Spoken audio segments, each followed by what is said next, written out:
लो जी, यहाँ हुई थी राधा रानी की शादी। ब्रह्मा जी करा रहे हैं और ये राधा कृष्ण बैठे हुए हैं और ये कुछ भक्तगण आए हुए हैं।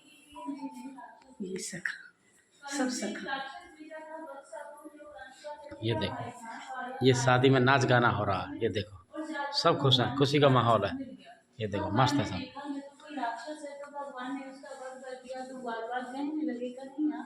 तूने गाय के बछड़े की हत्या कर दी, तू गौ हत्यारा हो गया, तुझे सभी तीर्थों का स्नान करना होगा। तो ठाकुर जी ने सभी तीर्थों को यहीं पर बुलाया। बाहर एक कुआं है सामने, उसे अपनी बंसी से प्रकट किया, उसमें विराजमान हुए। तो सभी तीर्थों ने अपना रूप धर के भगवान को स्नान कराया। जब भगवान की शुद्धि हुई थी तो इस कुएं में सभी तीर्थों का जल, जब कभी भी सौमती या अमावस्या होती है तो उस दिन इस कुएं का जल सफेद हो जाता है। जिन माता बहनाओं की संतान नहीं होती हों, गर्भ खंडित हो जाते हों, तो यहाँ आकर इस कुएं पे स्नान करें, इस मंदिर में मनोकामना बोले तो उन्हें संतान की प्राप्ति होती है। दूसरी लीला है राधा कृष्ण के विवाह की, जो बहुत से भक्तों को नहीं पता कि राधा कृष्ण की शादी हुई है। पता इसलिए नहीं क्योंकि ज्यादातर भक्त भागवत सुनते हैं और भागवत में इसके बारे में कोई जानकारी नहीं आती। हमारे 18 पुराण हैं, उनमें से एक आता है ब्रह्म वैवर्त पुराण। उसमें दिया हुआ है कि एक दिन नंद बाबा कान्हा जी को अपनी गोद में लेके यहाँ भांडीर वन में गाय चराने के लिए आए। बैठ जाऊंगी, बैठ के सुनो, बैठ जाइए सर। गाय चराने के लिए आए तो गाय चराते चराते अचानक से मौसम खराब होने लगा। आंधी तूफान आने लगा, जोर जोर से बारिश होने लगी।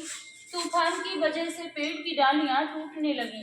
तो नंद बाबा घबरा गए कि मैं अपनी गायों को लेके कैसे पहुंचूंगा घर। अगर नहीं जाऊंगा तो इस छोटे से बालक का क्या करूं, ऐसे सोच विचार कर रहे थे। तभी बहुत जोर से बिजली की कड़कड़ाहट उठी। तो उससे भयभीत होकर कान्हा जी रोने लगे और नंद बाबा के कंठ को पकड़ लिया। जब कान्हा जी रोने लगे तो वहां पर दिव्य वेश में राधा रानी प्रकट हुई, जिन्होंने नीले वस्त्र पहन रखे थे, नील मणि का मुकुट धारण कर रखा था और नील कमल को हाथ में लेके चली आ रही है। उन्हें आंधी तूफान बारिश का कोई भय नहीं। जब नंद बाबा की उन पर नजर पड़ी तो उन्होंने देखा कि उनके चेहरे पे हजारों सूर्यों के समान प्रकाश था, जिसे नंद बाबा सहन नहीं कर पाए और वहीं पर मूर्छित होकर गिर गए। तो राधा रानी सोचने लगी कि बाबा मेरे इस तेज को नहीं सह पाए, उस तेज को शांत करती हूँ। साधारण वेश में जाके नंद बाबा के पास खड़ी हो गई। जब नंद बाबा की मूर्छा जगी तो वो पहचान गए थे कि ये स्वयं राधा रानी है। तो उन्होंने उनकी स्तुति करी। तो राधा रानी कहने लगी, बाबा जिस रूप के दर्शन मैंने आपको दिए थे, इस रूप के दर्शन मैं किसी को नहीं देती। आपकी भक्ति से प्रसन्न होकर मैंने आपको यह वरदान दिया था और यह बात गोपनीय ही रहनी चाहिए। तो नंद बाबा कहने लगे कि मुझे तो पहले ही मेरे गुरु गर्ग मुनि ने बता दिया था आप दोनों के बारे में।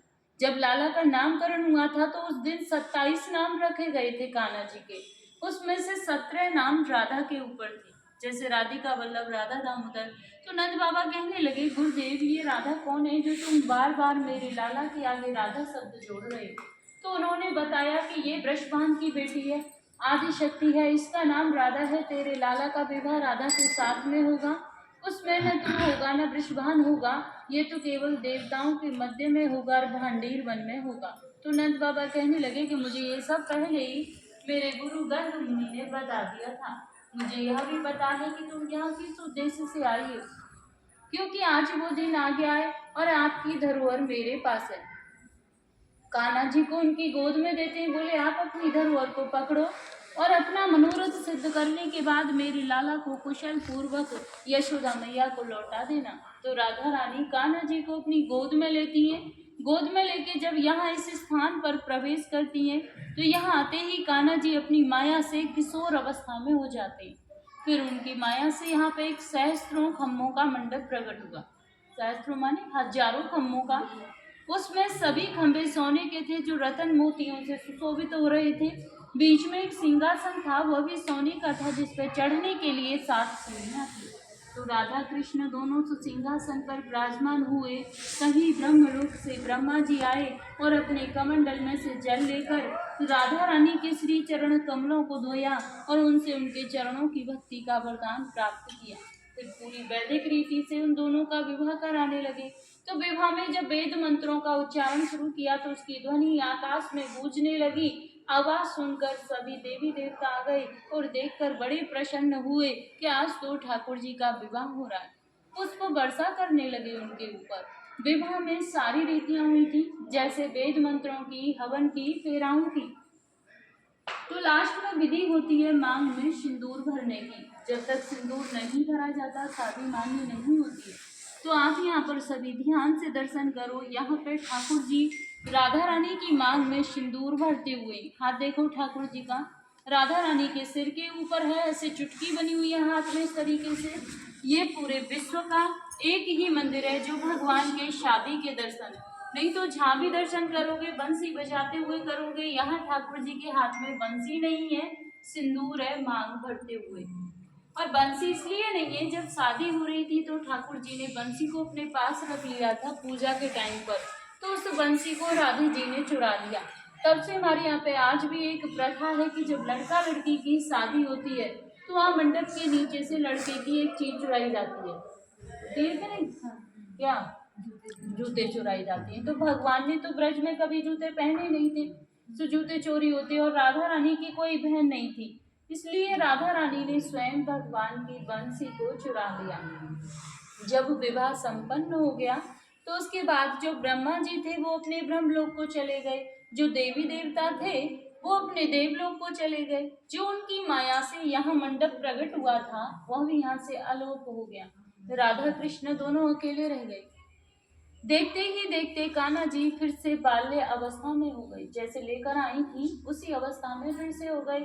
अब यह देख के राधा रानी रोने लगी और कहने लगी, हे प्रभु यह कौन सी लीला रच रहे हो? मैं इस लीला को नहीं समझ पा रही कि अभी अभी तो आपने मेरे साथ विवाह रचाया था। अब यह कौन सी लीला है कि मैं तरुणा अवस्था में हूँ और आप बाल्य अवस्था में हो? इस वियोग को मैं सहन नहीं कर पाऊंगी प्रभु। तभी आकाशवाणी हुई।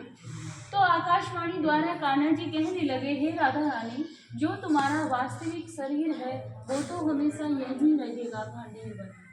वो जो तुम्हारा छाया रूपी शरीर है वो तुम्हारे महलों में चला जाएगा और मैं आपसे नित्य रात को यही मिलने आया करूँगा। तो इतना सुन के राधा रानी बहुत खुश हुई और कान्हा जी को अपनी गोद में उठाया, जैसे नंद बाबा से वादा करके आई थी, कुशल पूर्वक यशोदा मैया के पास छोड़कर वापिस आई। तीसरी लीला है, एक दिन राधे कृष्ण इसी वन में बैठे हुए थे तो कन्हैया जी कहने लगे, हे राधे, ये हमारा तुम्हारा निकुंज बने, हमारी